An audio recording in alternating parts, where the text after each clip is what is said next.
Sa panayam kay Executive Secretary Lucas Bersamin, sinabi nito na wala siyang alam sa detalye ng pagtitipon. Sa social media post ni First Lady Lisa Araneta Marcos, makikita Oh, ang ganda ng pictures mga kababayan, oh. Oh, di sa ba? larawan sina Senate President Francis Escudero at Okay, magandang araw po sa inyong lahat and welcome ulit dito sa Tiyutan Tabunon PH channel mga kababayan, and nandito naman po ulit tayo para sa ating panibagong reaction video. But ito mga kababayan, may balita tayo dito, no? Umalakan niya si Bongbong Marcos mga kababayan. Ako, natatakot tayo. Oh, mga kababayan, ito, para natatakot na. Oh, di ba? A day ago mga kababayan, let's say sabihin natin nung Monday, oh, nagrally yung INC. Then, pagkatapos noon, ano, may declaration. Let's say sabihin natin nauna yung declaration Sara Duterte na may plano siya na tatakbo ngayong 2028. Hindi, ngayon. Ngayong darating na 2028 election mga kababayan. Hindi nga lang sinabi na anong posisyon, presidente ba, senador ba, congressman ba. Yet basta may plano siya na tatakbo ngayong 2028. And then yun nga, yung nung Monday, nagrally yung INC. Sinasabi na suportado yung for peace rally yun kasi nga suportado nila yung sinasabi ni Bongbong Marcos na hindi pagpatuloy yung impeachment. Of course, yun nga sinasabi ng mga kalaban na protektahan ng INC itong si Sara Duterte mga kababayan. Well, kahit anong sabihin nila, kahit yan yung pinapaniwalaan nila, still, ito yung resulta mga kababayan. Ito, natatakot na itong si Bongbong Marcos mga kababayan. Ito, may balita tayo. Tingnan natin. Ako nag-invite ng dinner sa mga senador mga kababayan. I-explain natin ito. Pakinggan muna natin ha. Speed up lang natin mga kababayan para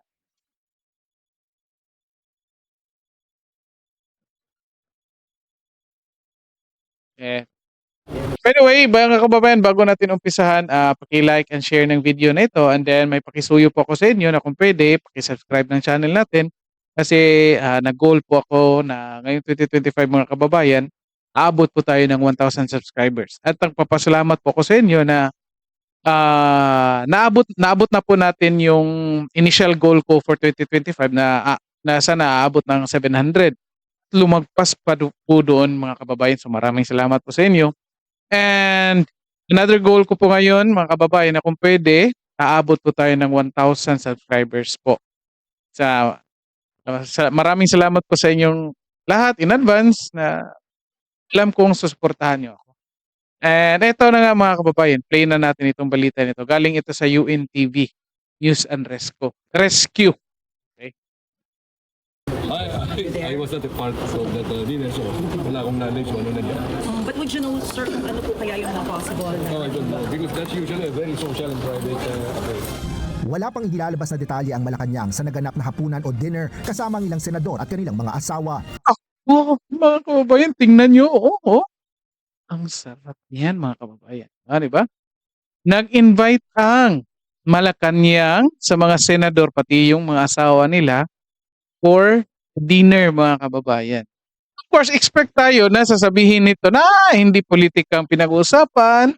Bakit? Bakit ko naman kung akong nandyan, kung akong senador, ako nandyan, ako inimbitahan, kahit nag-usap kami ng politika or hindi, of course sasabihin ko na walang politika na pinag-uusapan. Kasi magkakaroon niya ng iba't ibang interpretasyon. Kaya sasabihin ko na hindi politika ito. Hindi politika ang pinag-usapan. Yet, mga kababayan, ito tingnan natin. Tingnan natin kung anong ibig sabihin nito, mga kababayan. And then comment nyo rin dyan kung anong sa tingin nyo dito, kung ano itong ginagawa ng mga Malacanang, pati na dito ni Bongbong Marcos mga kababayan. Ito, pagpatuloy natin.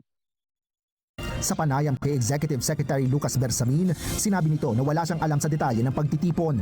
Sa social media post ni First Lady Lisa Araneta Marcos, makikita Naku, ang ganda ng pictures mga kababayan, oh. Oh, di sa ba? larawan sina Senate President Francis Escudero at asawang si Heart Evangelista.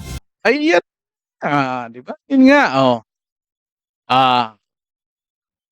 Ang una pa yan dyan si Cheese Escudero kasi nga, present doon sa BICA meeting mga kababayan eh. Ay, tapos Gayon din sina Senators Ramon Revilla Jr., Lito Lapid, Francis Tolentino, Sherwin Gatchalian, Rafi Tulfo, Joel Villanueva, Mark Villar, Jinggoy Estrada, JV Ejercito, Cynthia Villar, Pia Cayetano, Alan Peter Cayetano, Aquilino Coco Pimentel III, Juan Miguel Zubiri, Loren Legarda, Nancy Binay at Robin Padilla. Bagaman wala sa larawan ng pangkalahatan, nakahabol naman sa pagtitipon si Senador Grace Poe. Ayon kay Senate President Francis Cheese Escudero, purely social ang naganap. di mo mga kababayan, purely social na nga naman. Of course, yun nga sinasabi natin. Kung ako nandyan, kung ako senador, bakit ko naman sabihin na politika yung pinag-uusapan namin? Okay. Well, ito, tingnan natin mga kababayan. Kasi nga, again, a day or 2 days before na nangyari itong dinner nila, kahit sabihin na natin nga, coincidence lang ito. Kahit sabihin na natin na coincidence lang ito. In the first place, nagpahayag si Sara Duterte na may plano siya for 2028 tatakbo. Again, hindi natin alam kung ano yun, basta may plano siya. Okay? And yet, ito mga kababayan. Last year, nagpahayag din si Vice President Sara Duterte na mayroon siyang alam na 5 impeachable offense ni Bongbong Marcos mga kababayan. At anong situation ngayon sa impeachment case ni Sara Duterte mga kababayan? Ang labo na mga kababayan. Again, hindi tayo natatakot kung ipapatuloy nila yan. In fact, gusto natin ipapatuloy yan kasi para magkaroon na ng closure yan. And may tiwala tayo kay Sara Duterte na ito malalagpasan niya ito. Kaya nga, confident tayo na, sige, pagpatuloy niya yan. And yet, ano na nangyayari mga kababayan? Sinasabi ni Bongbong Marcos na huwag ipapatuloy yan. Of course kasi, natatakot siya dito kay Sara Duterte kasi nga may alam si Sara Duterte sa mga ginagawang kabulastugan ni Bongbong Marcos, ni Liza at ni Martin Romualdez. Di ba? Yun nga, huwag ipagpatuloy kasi baka hindi lang, of course, hindi ito sinabi ng Bongbong Marcos, but ito nakikita natin, hindi pagpatuloy itong impeachment kasi pag nagpatuloy ito, magkakaroon ng hearing and most likely, isa sa mga lalabas na information dyan ay yung involvement ni Bongbong Marcos, ni Liza Marcos at ni Martin Romualdez. Most likely, lalabas yan. Kaya hindi talaga ipagpapatuloy yan. Naku mga kababayan. Hindi ito matutuloy kahit, well, let's say, nasa mga 80% na hindi ito matutuloy impeachment case mga kababayan, kahit mayroon pang Makabayan Bloc na nag-i-insist na ituloy ito. Kasi nga, walang, or let's say, maliit lang na number ng Congress ang susuporta nito. Kasi, alam ng mga congressman na marami pa ring supporters ito si Sara Duterte. Kahit sinasabi nila na lumalabas sa survey na bumababa ang supporters ni Sara Duterte or trust ratings, yet alam ng mga congressman na ito na iyang survey na yan, wala yang katotohanan. Kaya nga, hindi nila masuportahan yung impeachment case. Kasi pag talaga, last week pa ito binabalita na gusto ng mga tao na magka-impeachment case or magka-impeachment trial. Last week pa. And then, sinasabi din sa survey na yan na suportado nila yung mga hearings ng Congress. And yet, bakit until now, kahit anong imbitasyon ng Makabayan Bloc, and yet, wala pa rin makukuhang perma galing sa mga congressman. Kasi nga, alam na alam nila na yung survey na yan, pinaglalaruan lang yan. Pinalabas lang yan sa media para ma-encourage itong mga congressman na suportahan itong impeachment case. And yet, wala pa ring nangyayari until now, mga kababayan. O, anong mangyayari ngayon? Kasi natatakot itong mga congressman kasi ang dami pang supporters itong mga Duterte. So, anong nangyayari? Again, subaybayan nyo ito, ha? Magkakaroon na ng election ngayong 2025. Ngayong May 2025, mga kababayan. At ito, alam natin na itong si Sara Duterte, inihintay lang ito May 2025 election na matapos. At titignan yan kung ilan sa mga kaalyado ng mga Duterte ang makapasok sa Congress at sa Senate. Kaya nga, importante ito, mga kababayan. Ako, aaminin ko na. Between sa dalawa, Bongbong Marcos, Sara Duterte, of course kay Sara Duterte ako. Kasi based sa mga inilabas na mga information ni Sara Duterte, mas may makatotohanan ito. Oh. May issue sa confidential funds? Nasaan yung proof? Nasaan yung evidence, mga kababayan? Until now, hanging pa rin yan. So alam natin na yan ay paninira lamang. So kung, yun nga, kung pwede, susuportahan natin itong mga kaalyado ng mga Duterte para makapasok ito sa Congress at sa Senate para after ng May 2025 election, lalabas ang sinasabi ni Sara Duterte na mga impeachable offense ni Bongbong Marcos, mga kababayan. Yun nga, sabi natin, hindi natin gusto na impeachment case kasi hindi yan yung main issues ng bansa natin. Yet, sinasabi din ng Makabayan Black na kailangan ng accountability. And walang ibang tao na nasa politika ngayon or nasa posisyon ngayon na pwedeng makapagpanagot dito kay Bongbong Marcos or hihingi ng kanyang accountability kundi si Sara Duterte lang, mga kababayan.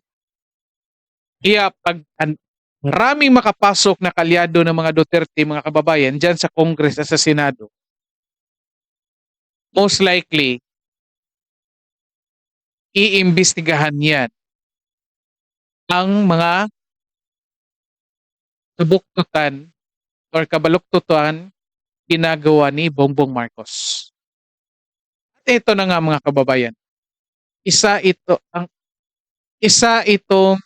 sa mga purpose ng conduct nila ng mga dinner or socializations na yan, mga kababayan, dito sa mga senador. Ano ito? Na pag-protekta ito dito sa whatever happens after May 2025 election, mga kababayan. Parang pinapalabas dito, well, kasi nga, culture sa atin yan, yung mga utang na loob, yung mga,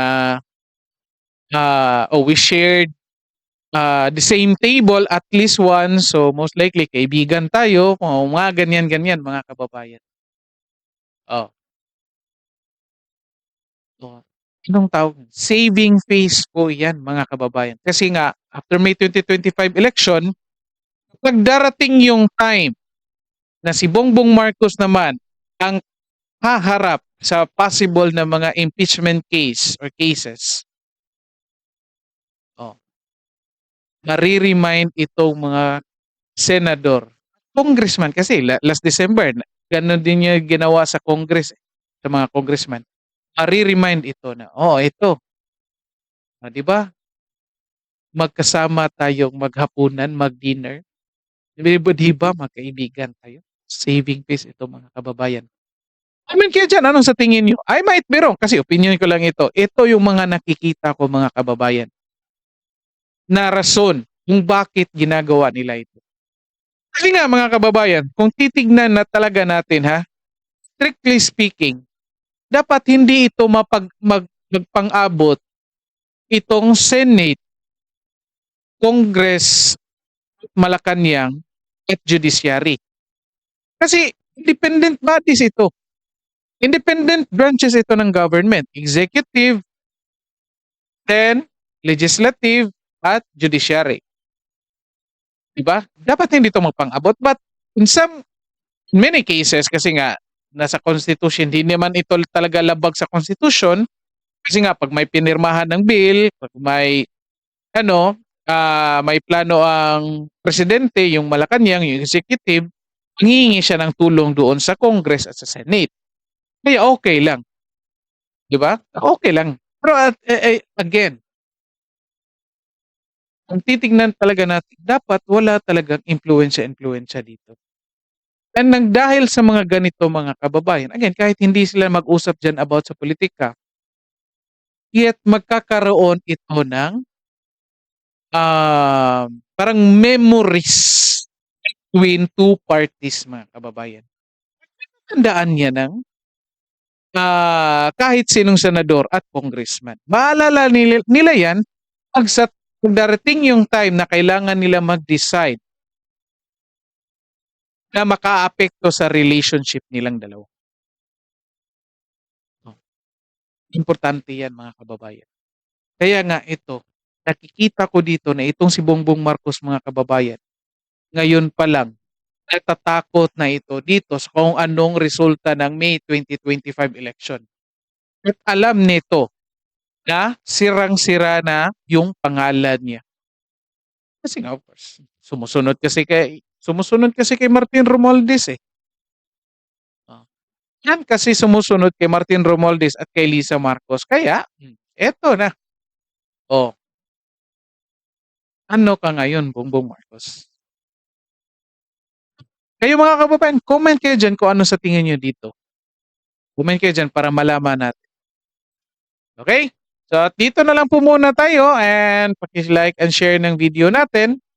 And then, paki-subscribe na rin po para ma-reach natin yung goal natin ngayong 2022. Okay? Maraming salamat po sa lahat at magandang araw po sa inyo.